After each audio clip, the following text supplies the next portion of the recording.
people in the back, can you hear me? Right, great.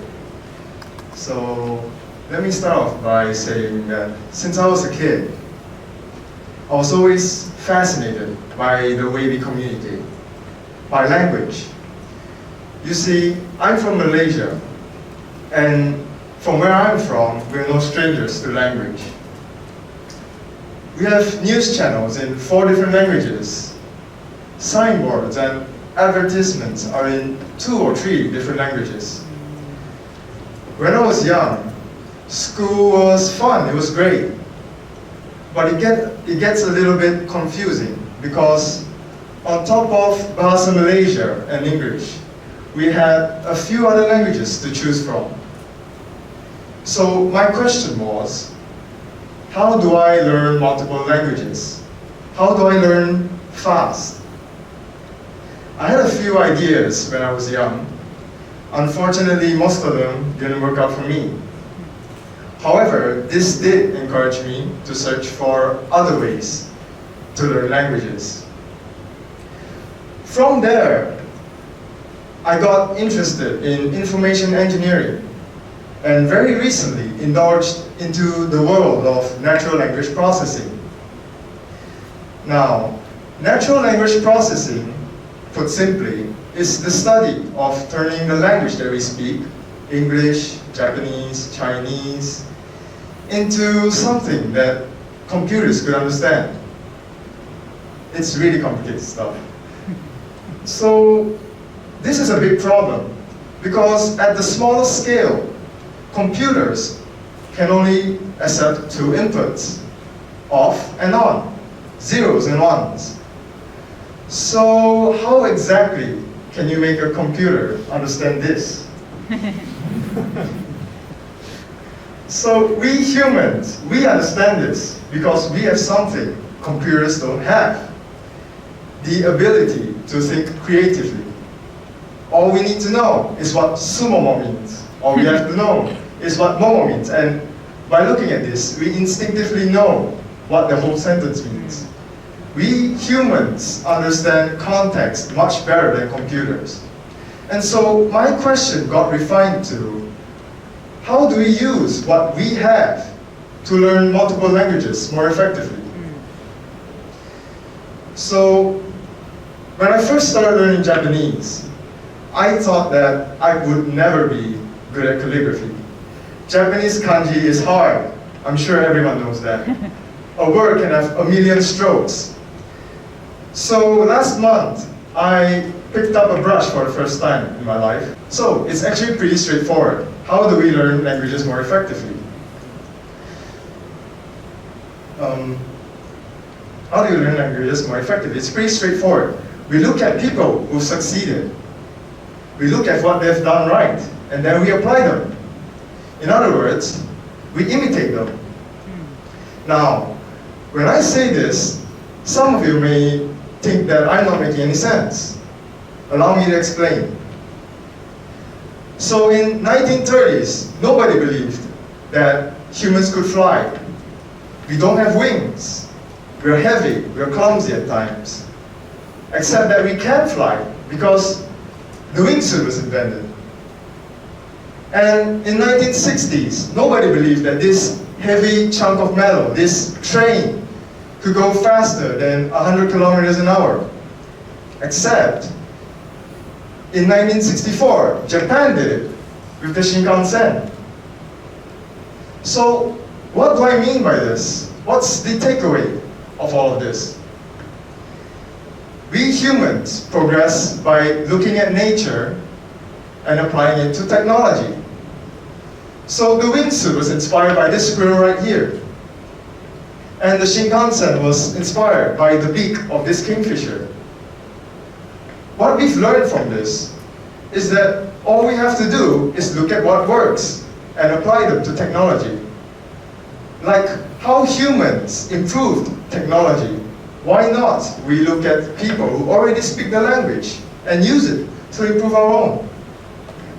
So when I first started learning Japanese, I thought that I wouldn't be good at calligraphy. I would never be good at calligraphy. So a month ago, I picked up a brush for the first time in my life, And this was what I made. What do you think of it? It's cute, right? Not my best work.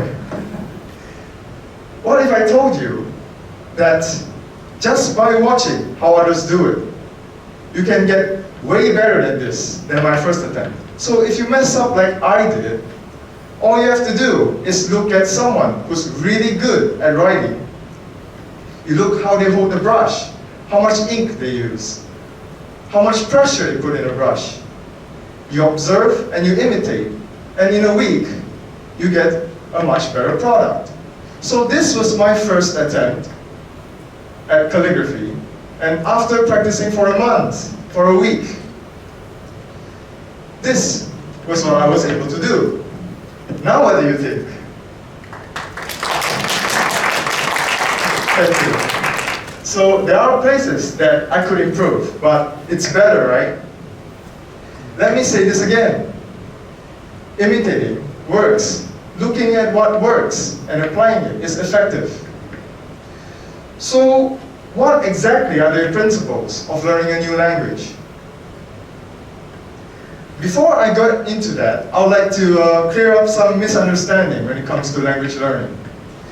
You see, I hear a lot of people say that in order to be good at the language, you have to go overseas. I agree. However, it is not the only way. Now, I've taken this text from a Malaysian article, and I'd like the audience to guess what it means. I'm sure most of you who've not read or came across the language before, I'm sure most of you have not come across Bahasa Malaysia before. And so when you see this, it doesn't mean anything. It looks like gibberish, it looks like random words. I know the language, and so when I see this, I see that it's full of meaning. I could cry.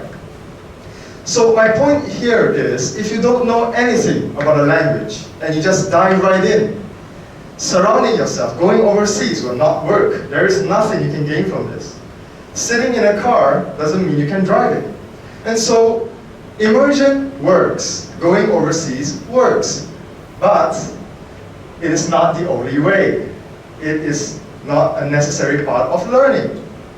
So I'm here today to show you another way you can pick up a new language. So, what are the principles you need to focus on? Learning a language is a huge task. It's difficult. And it always helps to break a large task into smaller parts. Today, let me break it up into just two things you need to do. Just the two. And these two connect in very important ways, so I'd like to listen really carefully. Now, the first is to observe. Obviously, if you're going to imitate, you have to observe. And watch someone who speaks the language. Watch how their face moves. Watch how their words sound. The more details you can get from observing, the better you're going to be able to imitate. Watch movies, listen to music, or you can even observe right now. Watch how I speak, observe how I speak, how my words sound, how my face moves to make the sound. Remember it, because this is how everyone speaks English.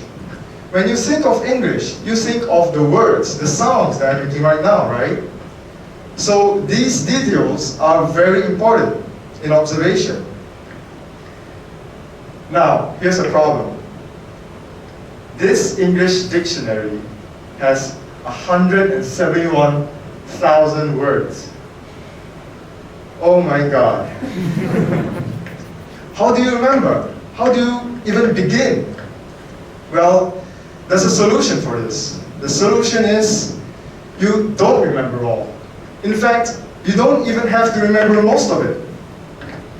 My entire script, all 3 pages of it, everything that I'm going to say now, only consists of 431 words. What this means is that if you observe and imitate the same 431 words that I have or am going to say, you could stand up right on this stage and do my speech for me. Amazing, right? What you can do with just 431 words. So, just by observing, not only do you know what words sound or what expressions you need to make to say those words, you also remember what words you need to say in order to speak properly. Right? You get that just by observing. Which brings me to my second point. Imitating. So, obviously, after you've observed, you've got all this information remembered, you're going to actually have to try and imitate. All you have to do is pick up a mirror, look at yourself, talk to the mirror, watch how your face moves, and listen to how your words sound. Or if you don't have a mirror, you can just talk to yourself while you're walking to school. Describe things around you. And while you're doing this, you realize that you make a lot of mistakes. Now, I understand very well, I'm sure we all do, that mistakes are very embarrassing.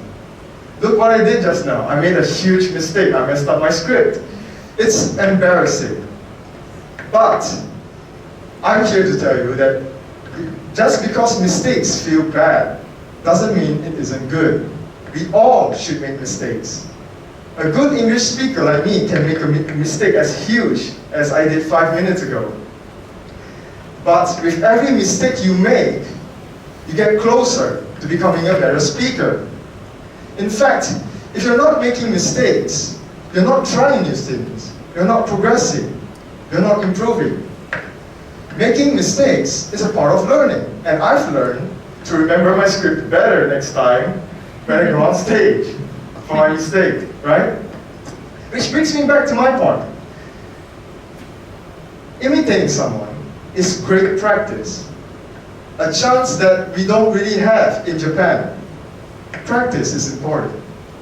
And so, you don't really have to spend hours a day looking in the mirror for 3 hours a day speaking English. I didn't get where I am by looking at myself for 3 hours a day. All you have to do is take 15, 20 minutes of your time every day and practice, imitate. Do this consistently and you speak, act, and sound like a better English speaker.